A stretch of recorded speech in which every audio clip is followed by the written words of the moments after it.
جب دل چاہا نہیں جی اب ہمارا موڈ نہیں ہو رہا، یہ تو وہی باتیں ہیں جو ہم بچپن سے سنتے آئے، تو اب ہم کیا کہیں گے؟ نہیں جی ہم نہیں آ رہے۔ جو کام اللہ نے ان کے ذمے لگایا ہے اس کو دوڑ دوڑ کر آگے بڑھ بڑھ کر کرتے ہیں۔ فالمدبرات امرا، پھر کام کی تدبیر کرنے والوں کی قسم، کیا کرتے ہیں؟ پھر کام کی تدبیر، جو کام ملا ہے اس کی تدبیر کرتے ہیں۔ کیسے؟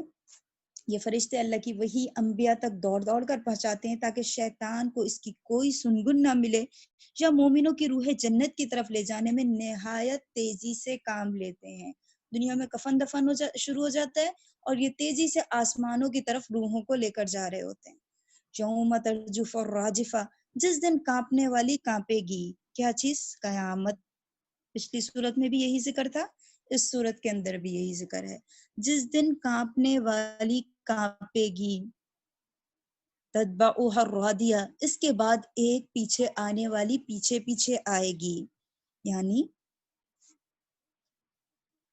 یعنی جب اللہ تعالیٰ اپنی حکمت کے تحت فرشتوں کے ذریعے کام کرواتا ہے تو انہیں بھی مدبر کہہ دیا جاتا ہے، یعنی بھاگ بھاگ کر اللہ کا کام کرنے والے۔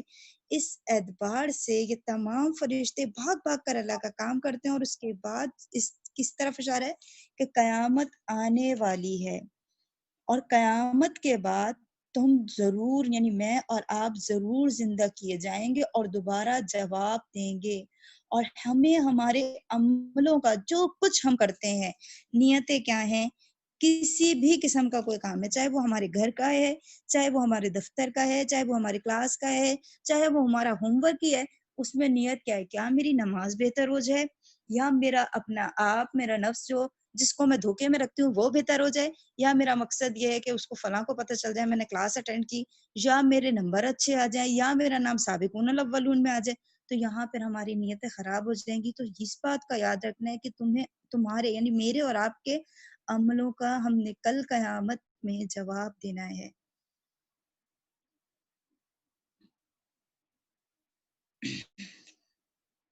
اس کے بعد ایک پیچھے پیچھے تتبعها رادفہ، اس کے بعد اس کے بعد پیچھے آنے والی پیچھے پیچھے آئے گی۔ کیا چیز؟ قیامت ہمارے پیچھے پیچھے چلی آ رہی۔ قلوب یومئذ واجفہ، بہت سے دل اس دن دھڑکتے ہوں گے۔ کیا کر رہے ہوں گے؟ دل دھک دھک۔ کیوں؟ کیونکہ اس منظر کو تو یاد ہی نہیں کیا تھا۔ ابصارها خاشعہ، جن کی نگاہیں نیچی ہوں گی، کن کی؟ لوگوں کی۔ قیامت کے جھٹکے مسلسل آتے رہیں گے، کب تک؟ جب تک زمین پر کوئی چیز بھی باقی نہیں رہ جائے گی تب تک۔ ہم نے پچھلے اس میں پڑھا تھا سورہ نبا میں کہ پہاڑ چلا دیے جائیں گے، روئی کی گالوں کی طرح اڑا دیے جائیں گے۔ وہی والی کیفیت کو سوچیں کہ قیامت کا منظر ہے اور میں کھڑی ہوں، اور کیا ہو رہا ہے؟ قلوب یومئذ واجفہ، بہت سے دل، یہ بہت سے دلوں میں کن کن کے دل ہیں؟ میرے اور آپ کے بھی۔ بہت سے دل اس دن دھڑکتے ہوں گے، دھک دھک۔ اب کیا ہونے والا ہے؟ کیونکہ اس دن کے بارے میں تو ہم بھولے بیٹھے تھے، وہ میرے مسائل، وہ میری پریشانیاں، وہ تو مجھے اس دن کے بارے میں سوچنے ہی نہیں دیتی تھی۔ ابصارها خاشعہ، جن کی نگاہیں نیچی ہوں گی، یقولون انا لمردودون فی الحافرہ، کہتے ہیں کہ ہم پہلی سی حالت کی طرف پھر لوٹائے جائیں گے۔ اس کو انڈر لائن کیجئے۔ آج بھی مسلمانوں کا بھی یہی حال ہے، مانتے ہیں کہ ہمیں جانا ہے، لیکن اپنے آپ سے اسی آیت کے اوپر روک کے سوچیں، کیا واقعی میرے عمل ایسے ہیں کہ میں نے اس چیز کو سوچا ہوا ہے کہ مجھے پہلی حالت کی طرف دوبارہ لوٹا کر اللہ تعالیٰ کو ایک ایک عمل کا جواب دینا ہے؟ سوچیں، ذرا سا سوچیں کہ وہ قیامت کا دن جب میں اس میں کھڑی ہوں، کیونکہ بھاگ تو سکتے ہی نہیں، جانا تو ہے، پیدا ہو گئے، آ گئے دنیا میں، کہاں جائیں گے میں اور آپ؟ کہتے ہیں کیا ہم پہلی کسی حالت کی طرف لوٹائے جائیں گے؟ کہتے تو قریش مکہ تھے، کافر جو تھے ان میں سے، لیکن آج ہمارے عمل کیوں نہیں بدلتے؟ کیونکہ ہمیں اس بات کا احساس نہیں۔ اور اذا کننا عظاما نخرہ، کیا اس وقت جب کہ ہم بوسیدہ ہڈیاں ہو جائیں گے؟ ہم تو بالکل ختم۔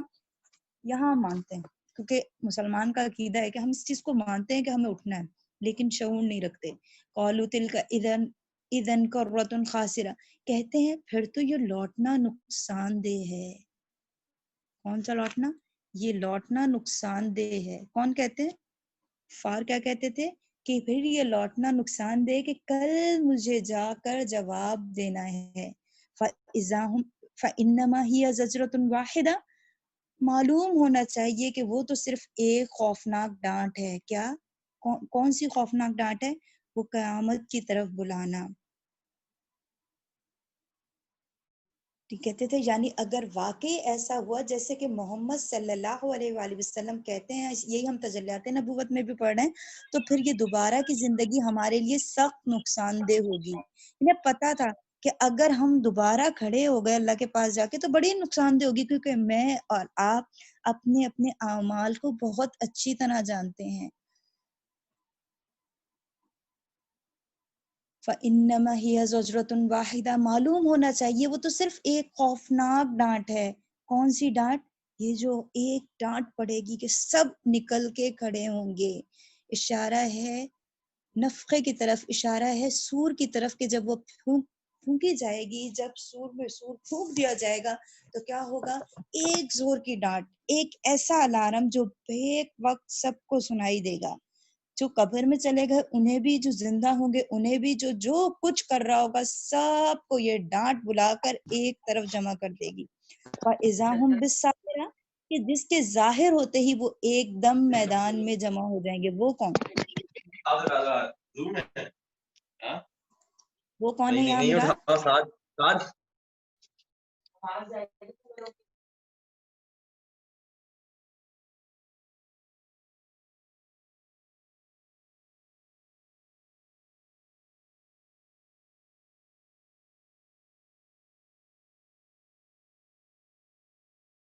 آواز نہیں آ رہی.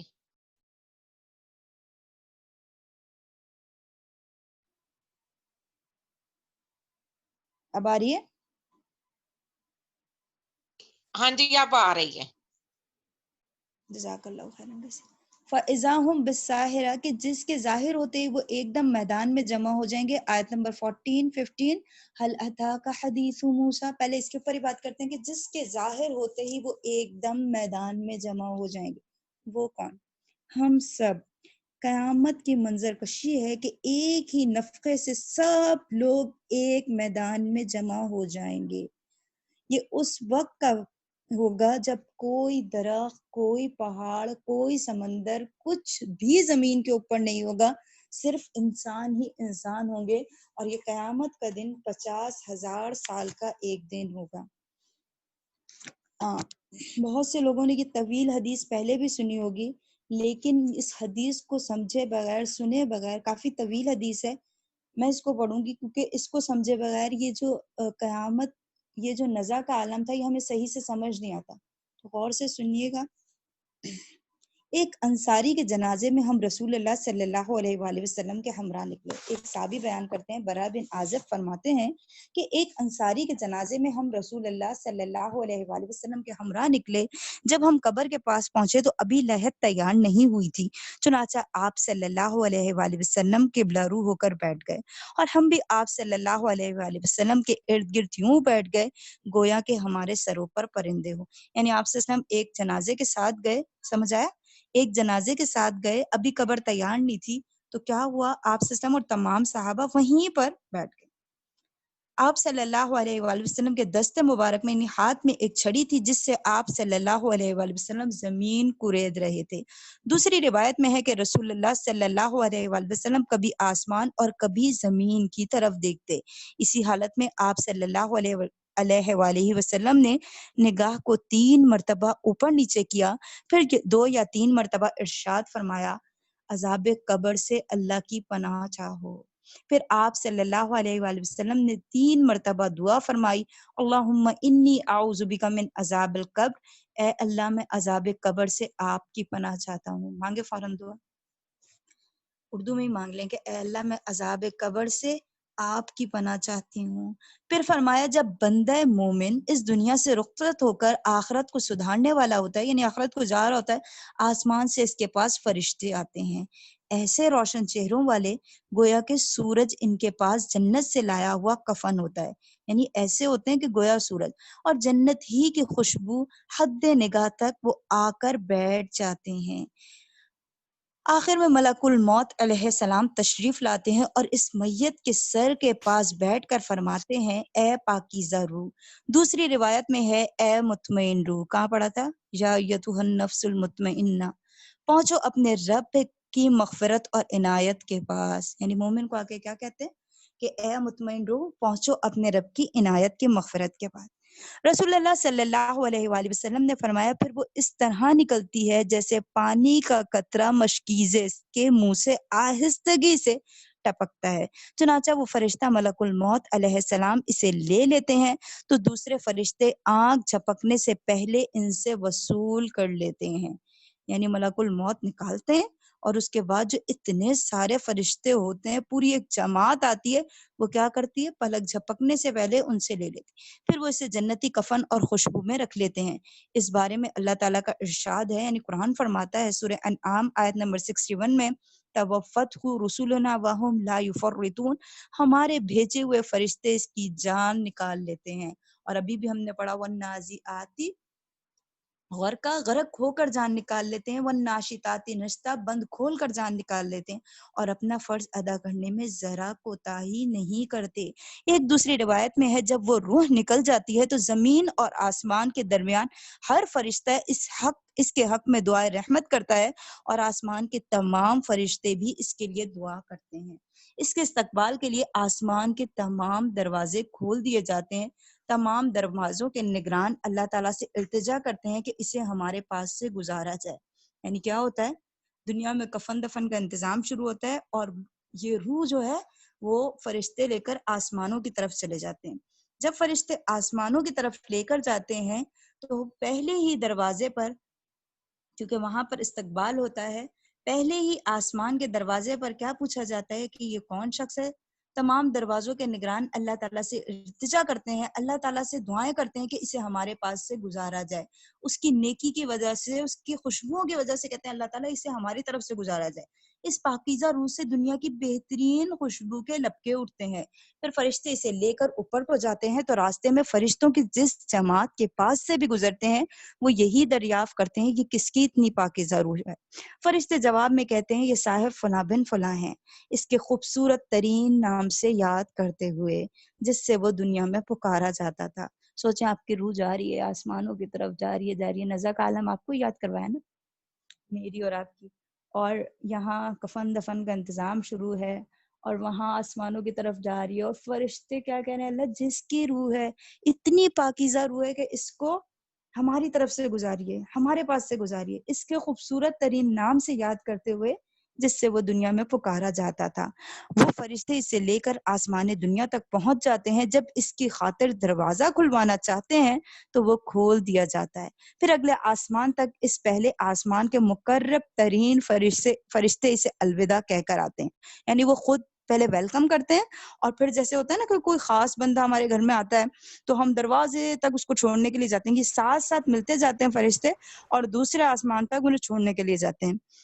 یہی معاملہ 7ویں آسمان تک چلتا ہے، یعنی پہلے آسمان کے فرشتے دوسرے آسمان والوں تک جب پہنچتے ہیں تو وہاں تک ان کے ساتھ اس روح کے ساتھ جا کر چھوڑ کے آتے ہیں۔ میرے اس موقع پر اللہ تعالیٰ ارشاد فرماتے ہیں میرے بندے کا نام اعمال بلند پایا لوگوں کے دفتر میں رکھ دو، جیسا کہ قرآن پاک میں بھی ارشاد ہے وما ادراک ما علیشون کتاب مرقوم یشہدہ المقربون، سورہ مطففین میں آتا ہے، اور آپ کو کیا خبر، کس کو؟ آپ کو، ہمیں، کہ کیا ہے وہ بلند پایا لوگوں کا دفتر، ایک لکھی ہوئی کتاب ہے جس کی نگہداشت مقرب فرشتے کر رہے ہیں۔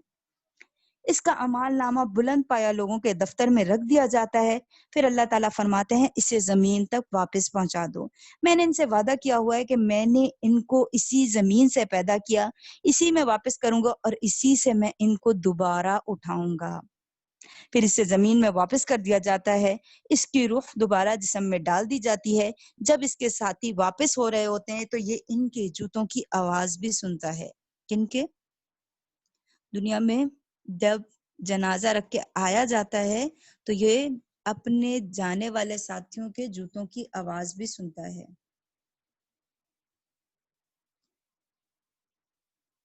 اس کے پاس 2 سخت لب و لہجہ والے فرشتے آتے ہیں، یعنی خوب ڈانٹنے والے فرشتے آتے ہیں۔ وہ اسے سخت انداز میں حکم دے کر بٹھا دیتے ہیں قبر میں۔ پھر مدفون کے ساتھ دونوں کے اس طرح سوال و جواب ہوتے ہیں۔ کس طرح؟ وہ سوال کرتے ہیں، من ربو کا، تیرا رب کون ہے؟ وہ جواب دیتا ہے، ربی اللہ، میرا رب اللہ ہے۔ وہ سوال کرتے ہیں، من دینو کا، تیرا دین کیا ہے؟ وہ جواب دیتا ہے، دینی الاسلام، میرا دین اسلام ہے۔ وہ کون؟ آپ اور میں۔ وہ سوال کرتے ہیں، ما ھذا الرجل الذی بعث فیکم، جو آدمی تمہاری طرف مبعوث کر کے بھیجا گیا، اس کے بارے میں کیا خیال ہے؟ وہ جواب دیتا ہے، هو رسول اللہ صلی اللہ علیہ وآلہ وسلم، وہ اللہ کا رسول ہے۔ وہ سوال کرتے ہیں، وما علمک، اور تیری معلومات کیا ہے؟ وہ جواب دیتا ہے، قرأت کتاب اللہ فآمنت بہ وصدقت، میں نے اللہ کی کتاب پڑھی، پھر اس پر ایمان لایا اور تصدیق کی۔ ایک دوسری روایت کے مطابق فرشتہ اسے جھنجھوڑ کر کہتا ہے، کس کو؟ جو بھی قبر کے اندر دفن ہے، اور ہم بھی جب قبر کے اندر دفن ہوں گے تو اسی طرح فرشتہ جھنجھوڑ کر کہے گا، تیرا رب کون ہے؟ تیرا دین کیا ہے؟ تیرا نبی کون ہے؟ یہ آخری آزمائش ہے جو مومن کو پیش آتی ہے۔ اس موقع کے لیے اللہ تعالیٰ کا ارشاد ہے، ایمان لانے والوں، سورہ ابراہیم آیت نمبر 27 میں آتا ہے کہ ایمان لانے والوں کو اللہ تعالیٰ پکی بات کے ساتھ مضبوط رکھتا ہے، دنیا کی زندگی میں بھی اور آخرت میں بھی۔ پکی بات کیا؟ کہ وہ دنیا میں کلمہ پڑھتا تھا تو پھر وہ قبر میں، برزخ کی زندگی میں، آخرت میں بھی اپنے جوابوں میں ثابت قدمی رکھے گا۔ اب آدمی کہتا ہے، میرا رب اللہ ہے، میرا دین اسلام ہے، میرے نبی صلی اللہ علیہ وآلہ وسلم ہے۔ پھر آسمان میں اللہ تعالیٰ کی طرف سے منادی ہوتی ہے، یعنی پکارا جاتا ہے، میرے بندے نے سچ کہا، اس کا ٹھکانہ جنت میں بنا دو، اسے جنت کا لباس پہنا دو، اور جنت کی طرف ایک دروازہ کھول دو۔ چنانچہ جنت کی ہوائیں اور خوشبوئیں اس کے پاس آنے لگتی ہیں، اس کی قبر تا حد نگاہ تک کشادہ کر دی جاتی ہے۔ آپ صلی اللہ علیہ وآلہ وسلم نے مزید فرمایا، اور پھر اس کے پاس ایک خوش شکل آدمی آتا ہے جس کے کپڑے بھی خوبصورت اور خوشبو بھی عمدہ، اور وہ آ کر کہتا ہے، تجھے خوش کن خبر کی بشارت دیتا ہوں، اللہ تعالیٰ کی رضامندی اور ایسے باغات کی خوشخبری جن کی نعمتیں ہمیشہ رہیں گی۔ اس دن کا تجھ سے وعدہ کیا گیا تھا۔ کہاں کیا گیا تھا؟ دنیا میں۔ چنانچہ وہ بھی جواباً کہتا ہے، اللہ تعالیٰ تجھے بھی خوش و خرم رکھے، تم ہو کون؟ تمہارا چہرہ تو کوئی اچھی خبر ہی لا سکتا ہے۔ وہ جواب دیتا ہے، میں تیرا نیک عمل ہوں، باخدا میں تو اتنا ہی تجھے جانتا ہوں کہ تم اللہ تعالیٰ کی اطاعت میں جلدی کرنے والے اور اس کی نافرمانی میں بہت سست واقع ہوئے تھے۔ اللہ تم کو بہتر بدلہ دے گا۔ کون کہے گا؟ یہ انسان کا عمل کہے گا کہ تم اللہ کی اطاعت کرنے میں، جہاں تمہیں معلوم ہوتا تھا اللہ کی اطاعت کا کام ہو رہا ہے، چاہے وہ کسی بھی قسم کا کام ہوتا تھا، نیکی کے کاموں میں بھاگتے تھے کیونکہ نیک عمل ہوگا۔ وہ کیا کہے گا آ کر کہ تمہیں، میں تو یہی جانتا ہوں کہ تم برائیوں میں سست تھے لیکن نیکیوں میں بڑھ بڑھ کر کام کرتے تھے۔ میں تیرا نیک عمل ہوں، باخدا میں تو اتنا ہی تجھے جانتا ہوں کہ تم اللہ تعالیٰ کی اطاعت میں جلدی کرنے والے اور اس کی نافرمانی میں بہت سست واقع ہوئے تھے۔ سوچیں ہم ایسے کہ اللہ کی اطاعت کرنے میں چست اور اطاعت نہ کرنے میں سست، اللہ تم کو بہتر بدلہ دے گا۔ پھر اس کے سامنے جنت اور دوزخ کے دروازے کھل جاتے ہیں اور بتایا جاتا ہے، اگر تم اللہ کی نافرمانی کرتے تو تمہارا یہ مقام ہوتا۔ دوزخ والا اس کے بجائے اب اللہ تعالیٰ نے یہ جنت والا مقام تمہیں عطا کیا ہے۔ وہ جب جنتوں کی نعمتوں کو دیکھتا ہے تو درخواست کرتا ہے، اے میرے رب، قیامت جلد برپا کر دے تاکہ میں اپنے اہل و مال تک پہنچ سکوں۔ اسے جواب ملتا ہے، ابھی آرام کرو۔ یعنی وہ کیا چاہتا ہے کہ جلدی سے قیامت برپا ہو جائے تاکہ میں یہ جو جنت مجھے دکھائی جا رہی ہے میں وہاں تک پہنچ جاؤں اور اپنے اہل و مال، یہ جو اللہ نے مجھے جنت کا مال دیا ہے، اس تک پہنچ جاؤں۔ اور جب کافر یا فاجر، اور دوسری روایت میں بدکار، ایک اور حدیث سے پتہ چلتا ہے بدکار یعنی عمل نہ کرنے والوں کی جان نکلتی ہے، یہ دنیا سے رخصت ہو کر آخرت کو سدھار رہا ہوتا ہے تو آسمان سے اس کے پاس سخت طاقتور فرشتے آتے ہیں. کون سے؟ والنازعات غرقا، ڈوب کر سختی سے کھینچنے والے فرشتے آتے ہیں. کیا کرتے ہیں؟ آخرت کو سدھار رہا ہوتا ہے تو آسمان سے اس کے پاس سخت اور طاقتور فرشتے آتے ہیں. ان کے چہرے کالے ہوتے ہیں، ان کے پاس جہنمی ٹاٹ ہوتے ہیں، یعنی جہنمی بوری ٹاٹ تحد نگاہ تک اس کے پاس آ کر بیٹھ جاتے ہیں. کس کے؟ مرنے والے کے پاس. آخر ملکوت موت علیہ السلام تشریف لاتے ہیں اور اس کے سر کے پاس بیٹھ کر کہتے ہیں اے خبیث روح، اللہ تعالیٰ کی ناراضگی اور غصے کے پاس پہنچ. پھر اس کے جسم میں داخل ہو کر اس کی روح نکالتے ہیں جیسے نوکدار سیخ بھیگی اون سے نکالی جائے. اس کی وجہ سے اس کی رگیں اور پٹھے ٹوٹ جاتے ہیں. اتنی شدید تکلیف کا عالم کہ اس کی رگیں اور پٹھے ٹوٹ جاتے ہیں، اندر کی ہڈی ہڈی ٹوٹ رہی ہوتی ہے. ملک الموت جب اسے نکال لیتے ہیں تو پھر آنکھ جھپکنے سے پہلے دوسرے فرشتے اس کے ہاتھ سے لے کر ایک ٹاٹ میں رکھ لیتے ہیں. اس ٹاٹ سے ایسی بدبو آتی ہے جیسے زمینی سڑے گلے مردار کی ہو. کوئی چیز مر جائے اور پھر اسے دفنایا نہ جائے اور وہ پڑی رہے، کتنی شدید بدبو اٹھتی ہے، ایسی بدبو آ رہی ہوتی ہے. فرشتے اس روح کو لے کر اوپر جاتے ہیں. دنیا میں کفن دفن کا انتظام شروع ہوتا ہے، فرشتے اپنا کام کر رہے ہوتے ہیں جو ابھی ہم نے پڑھا، فالمدبرات امرا، جو اللہ نے ان کے ذمہ کام لگایا وہ بھاگ بھاگ کر اپنا کام کر رہے ہوتے ہیں. زمین و آسمان کے درمیان اور آسمان کا ہر فرشتہ اس پر لعنت بھیجتا ہے. آسمان کے تمام دروازے بند کر دیے جاتے ہیں. ہر دروازے کا نگران اللہ تعالیٰ سے یہ استدعا کرتا ہے کہ یہ روح یہاں سے نہ گزاری جائے. وہ اسے لے کر فرشتوں کی جس جماعت کے پاس سے بھی گزرتے ہیں وہ پوچھتے ہیں کہ کس کی خبیث روح ہے. فرشتے اس کا بدترین قسم کا دنیاوی نام لے کر بتاتے ہیں کہ یہ فلاں بن فلاں ہے. اس طرح اسے لیے وہ آسمان دنیا تک پہنچ جاتے ہیں. یہاں تک جب اس کی خاطر دروازہ کھولنے کی درخواست کی جاتی ہے تو کھولا ہی نہیں جاتا. اس موقع پر رسول اللہ صلی اللہ علیہ وآلہ وسلم نے یہ آیت تلاوت فرمائی، سورۃ الاعراف آیت نمبر 40، لا تفتح لهم ابواب السماء ولا يدخلون الجنة حتى يلج الجمل في السم الخياط. ان کے لیے آسمان کے دروازے ہرگز نہ کھولے جائیں گے اور ان کا جنت میں جانا اتنا ہی ناممکن ہے جتنا سوئی کے ناکے سے اونٹ کا گزرنا. پھر وہاں اللہ تعالیٰ ارشاد فرماتے ہیں،